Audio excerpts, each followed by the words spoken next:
Hi, everybody. Welcome back to my channel. This is Lindsay and this is Lynn Does Investing. And today I bring you another guest from my community, one rental at a time. This is Rene, and Rene is very passionate about managing your own properties. And I wanted to talk to him about because that's something that I don't have experience in. And I brought him today because I want everybody to know that you can manage your own properties. Hi, Rene. How are you doing? Hi, Lindsay. What's up? Thank you for having me. Thank you for coming. Yes, so Renee, I don't know much about your story. I'm so sorry, but I would like you to ask you, how did you fall into real estate?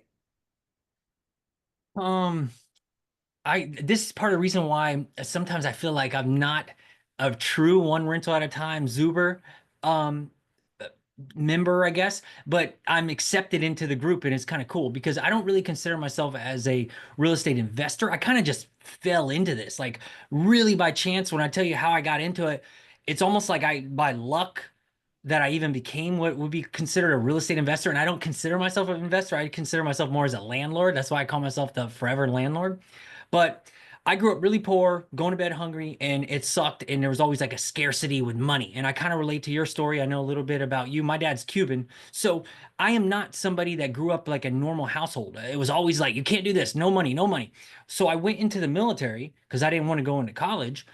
And that's when I first learned about, increasing our financial IQ. I went into the Air Force, I became military police, and they're like, hey, you need to go to school. And I was like, I hate school. And they kind of force you to do that to get rank. And then I'm learning about, oh, I get a paycheck. And I was only getting paid $750 every 2 weeks.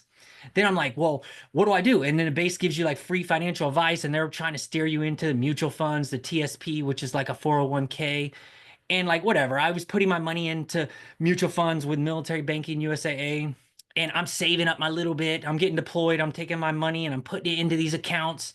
And I'd log in and I kind of look at the numbers and thinking I'm growing. And as I was about to get out the military after 6 years, 4 deployments, that's when I had some money and I was going to buy a place in Florida where I'm from in Tampa. And the timing just worked out. It was a pre-foreclosure short sale townhouse for 58,000 and it was all destroyed because the guy that owned it owned like 4 restaurants and he was going bankrupt on everything, losing everything, and you couldn't even get the guy out. Like the realtor I was using, he specializes in for sale. And the only reason why I found out about this because my cousin bought the one right next door and she got a great deal. She bought hers for like 60,000. Today they're worth like 250,000. And so that just started the journey and it was by chance and the rest of them kind of like by chance too. Mm. So how long ago was this that it was like 58,000 in Yeah, Florida? it was 2011 when I was getting out of the military. So I was buying that in 2010. Oh, 2011. So it was almost like getting off the crash, I guess, for the housing bubble that we had between 2008 to 2011. Yeah. Oh, okay. So there was a lot of people underwater then. I understand. So you ended up in foreclosure, short selling from the beginning. Did you know what you were getting yourself into? No, I transitioned out of the military and then I started working in Iraq at the embassy doing a diplomatic security at in Baghdad. So I was making 6 figures and I was making more money. And the guy that helped me fix up that property through my brother's really hands-on construction. He's a real estate investor. His name's Charles. We call him C Money because he's the only person I ever known that has a Ferrari. Like the dude is a real rich person and he invests in real estate. He builds real estate. He flips and he has rentals. So he's also a broker and all that stuff too. So I'm in Iraq and he knows I'm making money. He's like, hey, I found this other property you might be interested in.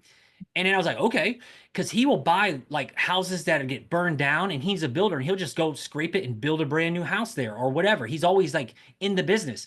And he knew I had money, so he's kind of going down his like contacts list and he's like, hey, this guy's making money and not many people are buying right now. So he kind of brought me it and I'm like, okay, I'll buy it. I'm in Iraq and I'm buying rental properties. And I bought my first one. It was like 130,000 and I put 25% down because I'm trying to get the mortgage as low as possible because I know I'm going to rent it out. And this is not real estate investor type of stuff. Real estate investors, they're all about the numbers. They're doing working with wholesalers. They're trying to get below market value stuff and off market creative finance. I don't do none of that. So I bought that one and he was my property manager. He put a tenant in there and then he's like, hey, what about this other one? And that was like 150 and I put like 30,000 down for that one and I got another one. And that's kind of how it went until I got to five, which I live in my primary and I have four rentals. And then that fourth one that I got was an auxiliary dwelling unit that I bought or I built 4 years ago. And I built that one because I have the space back here and I went through the process and I figured it all out and I learned a lot building it as owner builder. And then I'm fine. So I had my three rentals for the longest. I built a fourth one back in my backyard, and I have the one I live in now, which will be a rental later. And I'm all about like DIY property management, self-management, and just kind of like getting everything to run by itself because I was in Iraq and I had to make everything very simple to where I can self-manage from the other side of the world. Mm.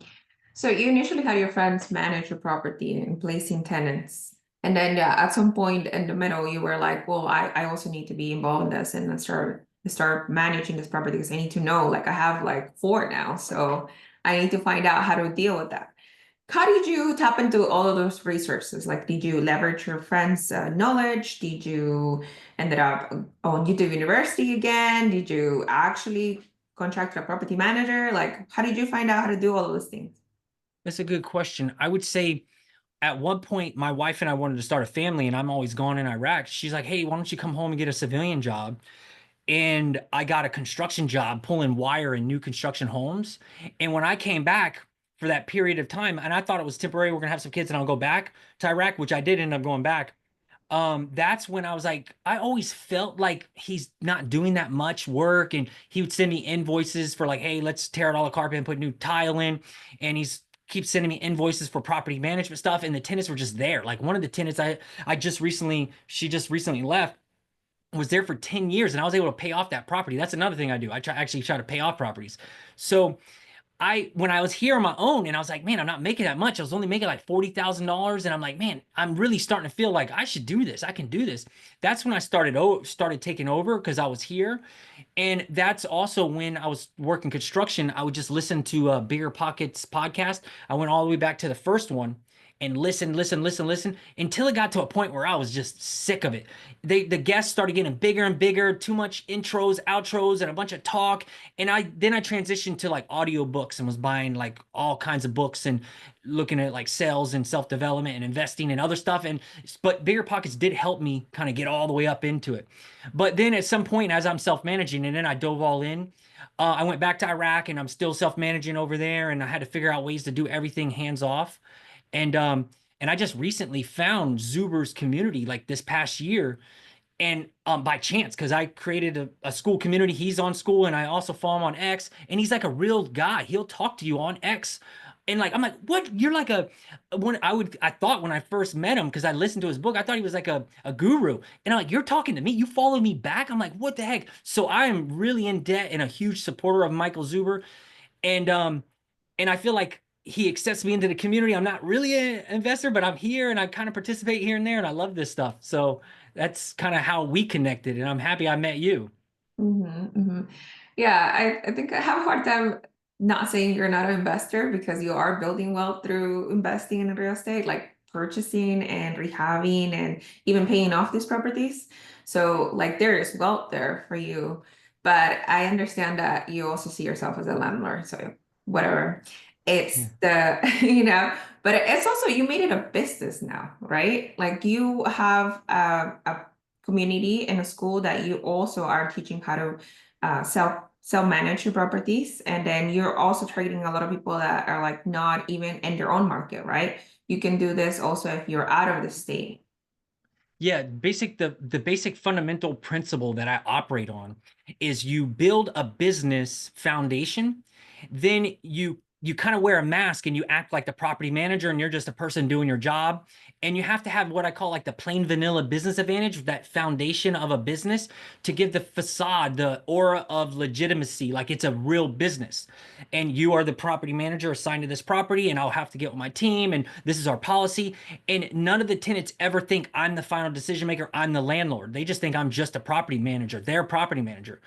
So that's the gist of it. It's not a property management software. What I'm pushing is in the community or what I'm promoting or anything like that. I think property management software is a tool. And nowadays it's a tool that may be irrelevant or go extinct because I have a business banking with Mercury, and Mercury does automatic billing invoices, and you can have your tenants just pay direct ACH straight into your bank account. And I'm always like, I don't like the middleman, because I think a property manager, here's a perfect example. I'll just share my wife, that I want to share with you why I think real estate investors should at least manage once or a little bit in the beginning, and then maybe when they scale beyond what they can do, hire a property manager.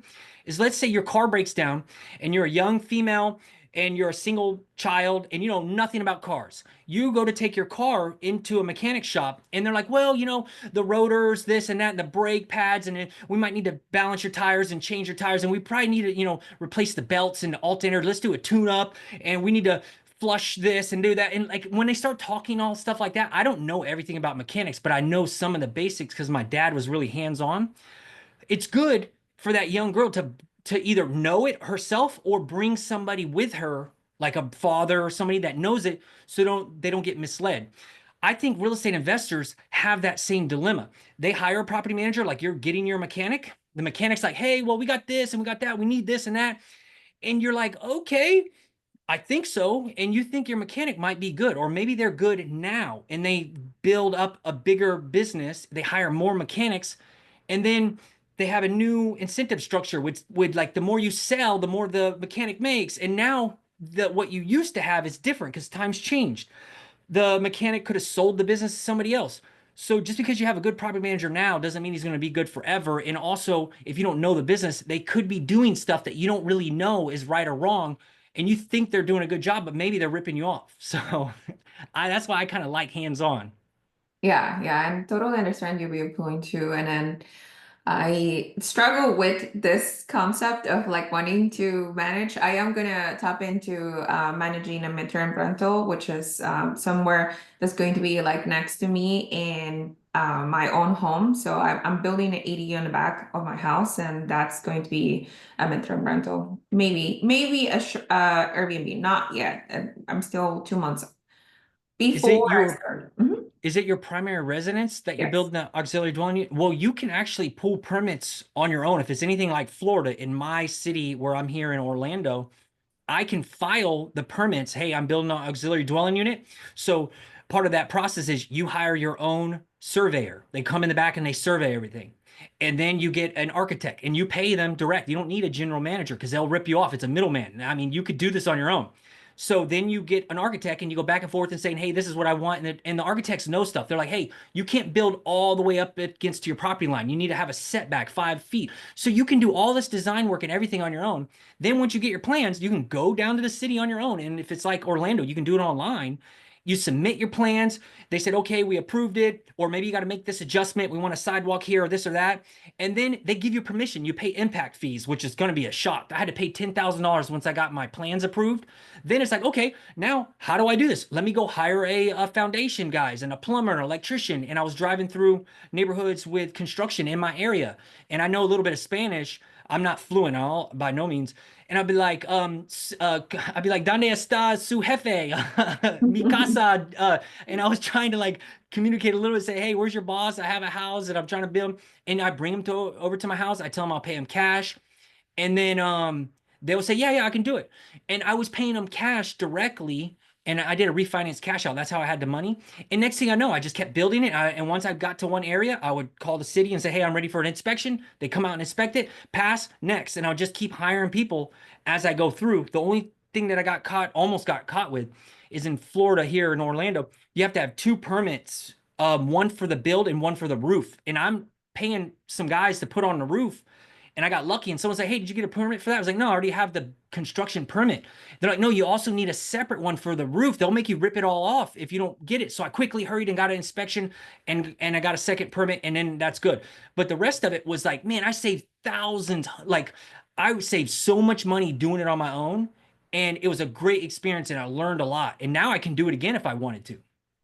Yeah, I actually did exactly what you said up until the builder. So like I did get my own plans. I went and, paid for them, submitted it to the city, got the corrections corrected, and I got all my permits done before I went and got a contractor. Uh, Mm. but that contractor's building is a month away from finish, maybe. So we'll see if we get up and running late June. Something else you could do with your contractor, I don't know if you agreed and signed paperwork to pay them all the whole job, is do a dry-in. I think it's called a dry-in build. Say, hey, I want you to build it all the way up until you do the final dry-in inspection. That's when the roof is good, the framing inspection, everything's good. And it's really easy to finish it from that point Mhm. where you just get your windows in, your doors in, you do your own flooring, your own drywall and stuff like that. It's really just closing it in and kind of doing the final touches, your To be your done trim at molding. framing. What's that? To be done at framing, basically, a dry-in. Yeah, maybe that's what it's called. Yeah. So maybe you don't have to pay them all the way to finish all the way through. It'll save you some money if you stop them at some point where you feel confident you can do the rest. Yeah, no, we have a contract, and actually, it was before the tariffs came in that was signed. So I think I got a decent price compared to everybody else's quotes. But thank you for the advice for sure. I do Yeah. definitely I am hands-on, and then I took it upon myself to do like the architectures and the permits and everything. All of it. I actually like construction. I like remodel things in my home, like definitely put carpet, lay down flooring and things like that. So. I change the toilet by myself. So I'm not just somebody that doesn't like to get her hands dirty, but definitely. But I do have this mental block because I'm out of state. If I'm here, I can do it. But if I'm out of state, then I have that mental block that I cannot do it. What do you say to the people that have the mental block like me? I would say if I can manage my rentals from the other side of the world, it was a completely backwards time zone where I'm sleeping and the tenants are awake. And then when they go to sleep, I'm awake. And also, I was in an area where you don't have cell phone service, you don't have good internet, it's really crappy. And it's a really, I felt super detached and like so far away. If I can do that, anybody can do it, especially if they're a few states away, and only a couple of time zones away. It's all about systems thinking and figuring out a way to solve a problem for your benefit. That's why I like control.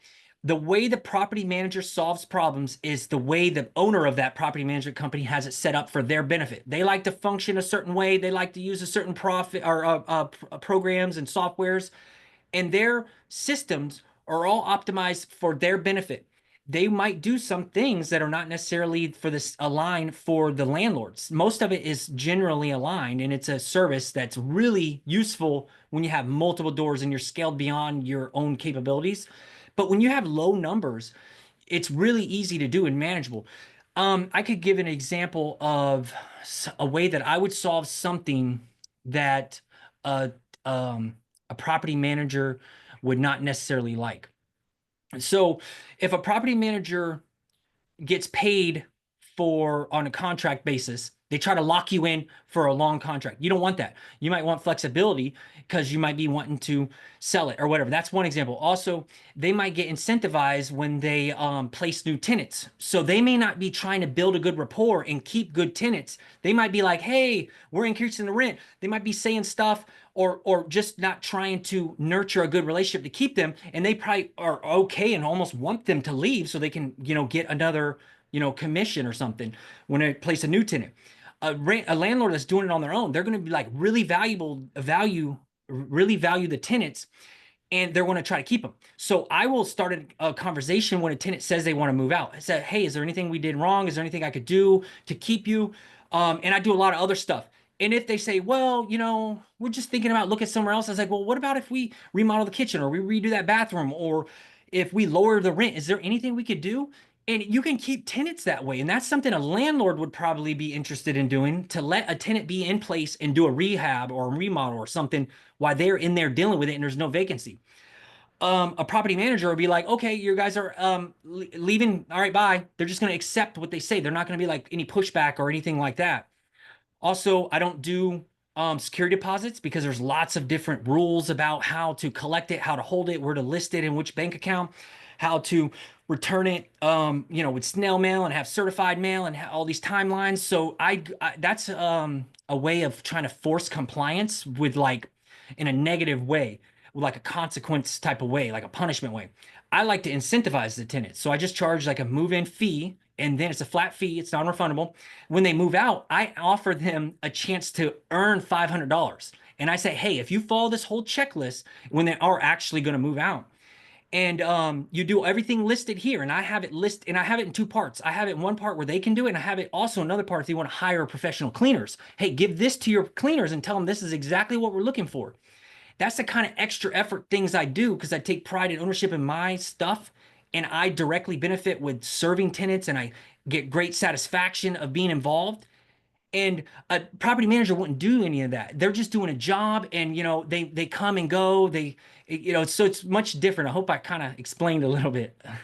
Yeah, no, I definitely think that's very insightful from your side because you are, hands-on and then you want to retain and then you per se don't want to see any vacancy. So you're trying to incentivize your tenants however you can, including that no security deposit. That's kind of crazy. So it's a move-in fee that's not refundable and Mhm. you do not call it a security deposit. No. No. And I don't have to worry about holding it in a non-interest bearing account or in the lease listing with where it's held and all that stuff. Another thing I do that solve problems, like if you're a long distance landlord, is I carry a home warranty. So I'm thinking in my mind, hey, how do I solve stuff for my benefit if I'm on the other side of the world and I don't want to be readily available? I don't text tenants. I put it, our primary means of communication is via email. It's to serve as a record for both you and us. And I tell them, hey, this is our company policy. And I use a property managed software. And if I send out any alerts to the tenants, we can do the text feature and send them a text, but it's going to say, hey, please check your email because I want to set up very strict business hours and I carry a home warranty and it's all built into the lease. And I have FAQs. I have a website, a property management website, and I have an unbranded YouTube channel that shows them how to do regular household maintenance. That's kind of part of my self-service property management style. If there's cars driving themselves, and if you go to Google and you have a problem with your Google account, there's no rep to help you. You have to self-serve. You go to the forums, you go look at how-to videos. That's the way all the industry's moving. That's why I think middleman property managers could go extinct and with AI and stuff. When a tenant has a problem, you should give them resources to be able to solve the problem on their own. And that's how I solve problems that are for my benefit, and I take myself out of the equation. So that home warranty is a very helpful thing for me because I let them to deal with stuff on their own. Mhm, mhm. So then does that mean that you rarely, if ever, get on the phone with them? Never. I never get on the phone. Part of my policies and kind of stuff that I tell and share with other people is I let everything go to voicemail because when I was in sales, part of the benefit of calling somebody unannounced is you catch them off guard and you're able to kind of talk to them and they're not really prepared, their guard's not up. So I don't want any tenant to, call me in the heat of the moment, or I might say something or agree to something. So everything goes to voicemail. Then I say, we got your voicemail. Thank you for leaving a voicemail. And I have this formula. I call it LIPS. I want to listen, identify, probe, solve, and I got it all listed out somewhere. But basically, it's a dance that I go through. I want them to tell me, what did they do? Did you do anything? Okay, give me some pictures because I got to submit this up. And then it's like, okay, does this really matter? Do you use it? Do you really? Okay, well, what if we are going to replace it? Do you mind going on Lowe's or Home Depot and getting like 3 different versions of what you like? Maybe something like low cost, mid cost, high cost, and then send us those links, and I'll submit them up because I want to create a relationship, a back and forth, and I also want to get the tenants involved. Same with sales. You want people to acknowledge and agree. Hey, are we on the right track? Is this what you're looking for? Do I understand this correctly? And you want people to say yes. Same thing with your tenants. You want to have this back and forth. We're a partner. We're working together to solve your problem, and you're taking ownership. And I'm trying to train the tenant to be long-term tenants. And I'm just helping them because when they buy a house, if they buy a house, most likely they will want to, they know how to do all this stuff on their own. Like a lot of how-to videos I give, resetting the garbage disposal, resetting GFCI outlets, and cleaning stuff and all that. I feel like I'm helping them. So that's kind of what I was saying there. What's the most random thing that you made a YouTube video how to like tutorial that you were like, I didn't think I had to do this, but I guess I had to like tell my tenant how to do this. Spraying for bugs around the house. I, Mhm. I did a video. My wife narrates them. It's straight to the point. I don't show my face. I don't say, hey, welcome to my channel, or hey, subscribe, or do any of the cuts. We're like, hey, we're sponsored by this. It's just my wife's filming over it. It's in 4K. It's like some ortho bug defense. I drop it, I open it, and I hook the wand and I spray and I'm just going around the house and say, all you got to do is do this 6 months around your house. Or you can do what a regular homeowner does, probably. They pay some exterminator and let the exterminator sign you into a contract and they spray your house easy. Or you can do it yourself. That's something that a tenant doesn't even think in their mind. They like sometimes property managers actually train the tenants wrong, where they train the tenant. If they have any issue, call the property manager. And then they wait for the property manager to get back and solve their problem. No, it's your problem. And I try to tell them in our email back and forth, that LIPS acronym that I use. I'm like, hey, in the future, don't forget to look at our FAQs and on our website. And then also right here on the lease, it says, this is how you can do this on your own. So you're not waiting for me. And I'm always like doing little things like that, slowly training them and giving them responsibility. And they get a sense of ownership and they become great tenants. And it's going to help them when they own a house. Yeah, yeah, I understand that. Like it's very educational too. Do you ever get that resistance of reluctance of like, no, no, no, that's not my job? Um, I don't know. I think it's different whenever like I am running my own kind of business and I look at these tenants as valuable people that I care about and I'm serving them. So I always look at it as like I want to over deliver, just like when I was in sales. I want to try really hard and be a good helper for them to make a purchase. I don't want to force them to do anything. And some clients that you come in, different cultures, you can see it with their nationalities. They have different ways about buying stuff. Some are really hesitant, some ask a lot of questions, and they have different personalities. Some people know exactly what they want. It's so easy to sell to somebody and help them buy what they want because they're just so direct and so easy. And then other people are like, I don't know, what about this? Let me talk about this person. So I just look at whatever the situation is. I'm just going to try to adapt and be flexible and just help deal with this. And I know that if I stay positive, optimistic, I can turn something bad or something, bad unknown circumstance into something good. So I've had random, all kinds of different tenants. So like I always have to kind of feel them out and help them out. And then like if you have a tenant that's constantly nitpicking stuff, as a flexible DIY landlord that has all controls, I just emailed her one time, and she's from Africa and she has a different, she's very clean, neat freak and everything and all this stuff. And I was like, hey, you know what? We have an early termination clause in here that says you have to pay the rent. That's 2 times the rent if you want to break the lease early. But I'm getting the feeling, the sense that you're unhappy with the place. You're reporting a lot of, maintenance calls and stuff, and I'm beginning to feel bad. Is there any thing we could do? You want? I said, would you like it if we would let you out of the contract so you can go somewhere else? And then they're like, oh my gosh, no! She changed her tune. She's like, I didn't know anything like that. I didn't know what's going on.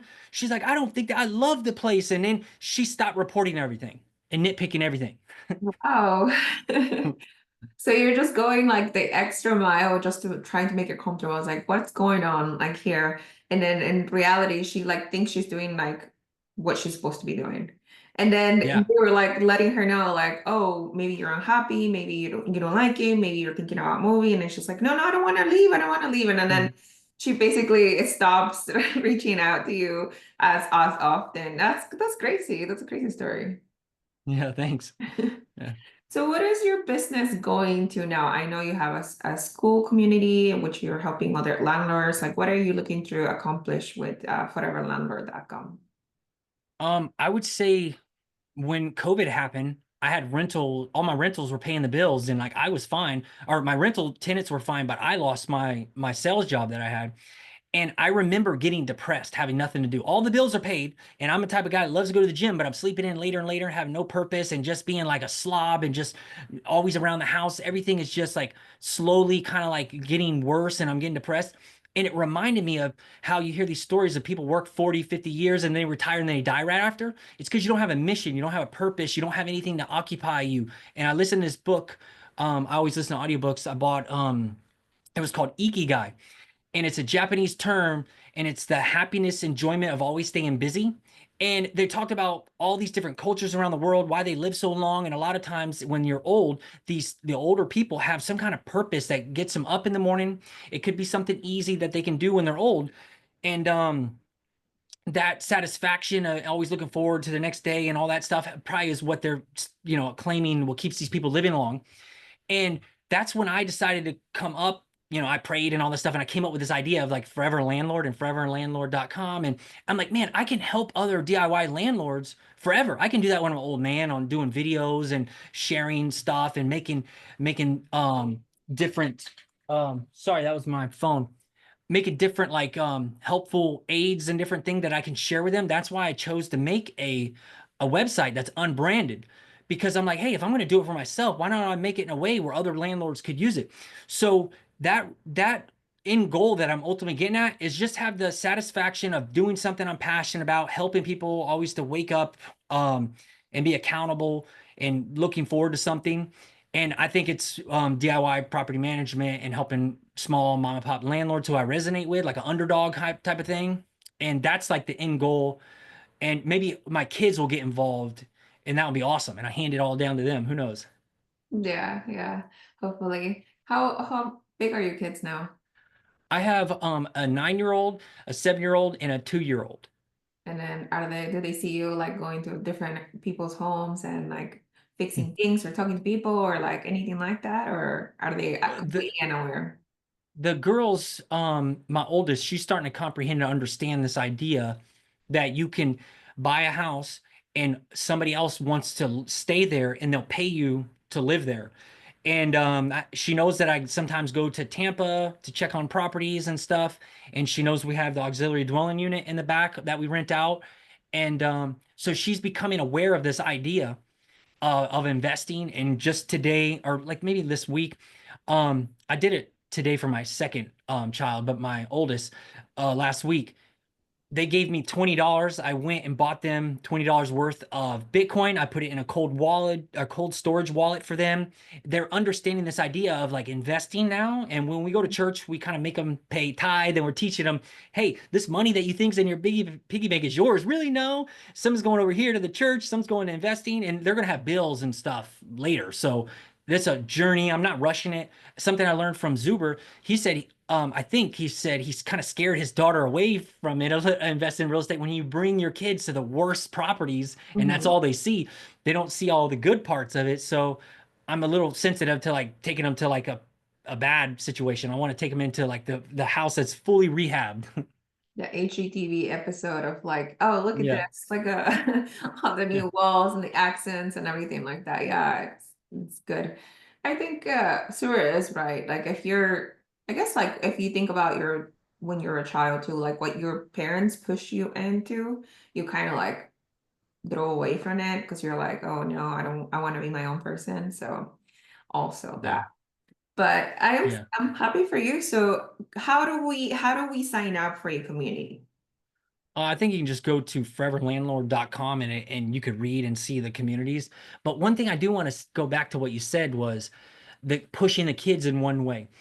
Part of the reason why I say cash flow forever and real freedom in the way I'm trying to optimize the rental business to run by itself, where I would say I do 1 day a month is how much effort I put into it, unless there's turnover, is because I know my kids are most likely going to have their own passions in life. And if I do what all the other real estate investors do, I have this complex web of rentals in different markets and everything. I got all of them here in Central Florida, and they're B class, and I try to pay them off, and I try to optimize everything to be so simple to run that if they none of them choose to take over, um, one of them will just be responsible for divvying out the rental income, and maybe I'll give my real estate attorney involved, his office, and say, hey, this is what I want. I want to leave these income producing properties to my kids and let it fund their passions, and make sure there's plenty of reserves. All the properties are paid off, super simple to run, and if there's any questions or anything, the kids can get involved, and that's my goal. It has to be really simple to maintain. So if none of them do take over, they'll still keep it. Because when I was in Iraq, there was a realization that I could die. I was doing missions outside the wire, and I always tried to go out of my way to make the business to be able to run with one email address. We have a family Zoho vault that has all the passwords, everything's categorized and all this stuff. And it takes a lot of extra effort for me to have it all ran by 3 LLCs, and all 3 LLCs pay each other on on ACH. So if I disappeared today, it would still be paying everything. And I have all the books covered and all that stuff. So it takes extra effort to think that way.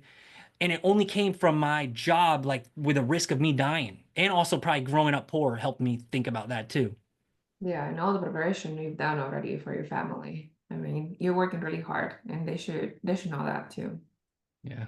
Well, thank you so much for coming on my channel. I hope that you had fun and I learned a lot. So Oh, cool. I'm gonna be Good. reaching out to you definitely now that I'm gonna try self-managing. But yes, maybe one day I'll take over my whole portfolio and then I'll be like, finally I heard Rene and then I did it, you know? Yes, But good for you. but thank you so much for coming. Hope that you'll come back and then Mhm. we'll see each other soon. See you. Bye.